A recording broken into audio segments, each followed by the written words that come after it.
কিন্তু স্বর্গে একটা অসুবিধা আছে, সেই অসুবিধাটার জন্য আপনারাই বিচার করবেন যে আপনারা স্বর্গে যাবেন কিনা।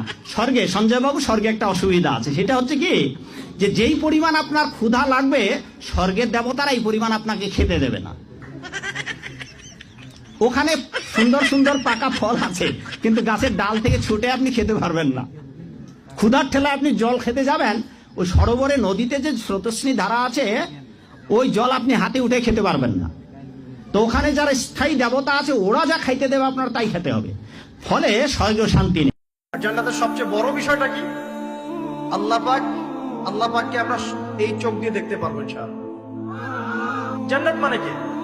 যা ইচ্ছা তাই করতে পারবেন। জান্নাত মানে কি? আপনি চাচ্ছেন, আল্লাহ আমি এখন একটা খামর চাই, শরাব আপনার সামনে হাজির, চিন্তা করার সাথে সাথে। জান্নাত মানে কি?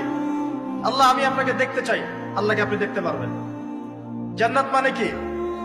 আপনি মধুর নহর, দুধের নহর, পানির নহর, শরাবের নহর, হুরে নিন চতুর্দিকে ঘোরাফেরা করছে। একজন নিম্নমানের জান্নাতি, মানে সবচেয়ে শেষের দিকে যারা জান্নাতে যাবে, তাদের সাথেই দুজন করে হুরে নিন, আহাল পরিবার তো আছেই, গিলমান পানপাত্র নিয়ে চারপাশে ঘোরাফেরা করবে। জান্নাত মানে কি? যেখানে যা ইচ্ছা তাই করা যাবে, বলার কেউ নাই, বাধা দেওয়ার কেউ নাই, সেখানে কোনো মৃত্যু নাই, সেখানে কোনো অহেতুক কথাবার্তাও নাই, কোনো গাল গল্প নাই, কোনো মিথ্যা নাই, কষ্টের ক্লেশ মাত্র নাই, থুতু ফেলতে হবে না। জান্নাত মানে থুতু ফেলতে হবে না। জান্নাত মানে হাঁচি হবে না, নাক ঝাড়তে হবে না। জান্নাত মানে ইস্তেঞ্জা, পেশাব পায়খানা করার টেনশন নাই। মানুষ খাবার খাবে, একটা ঢেকুর তুলবে, ব্যাস খাবার হজম হয়ে গেছে। আর জান্নাতের সবচেয়ে বড় বিষয়টা কি? আল্লাহ পাককে আমরা এই চোখ দিয়ে দেখতে পারবো ইনশাআল্লাহ।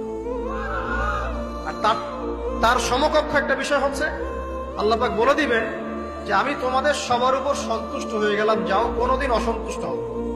ব্যাস,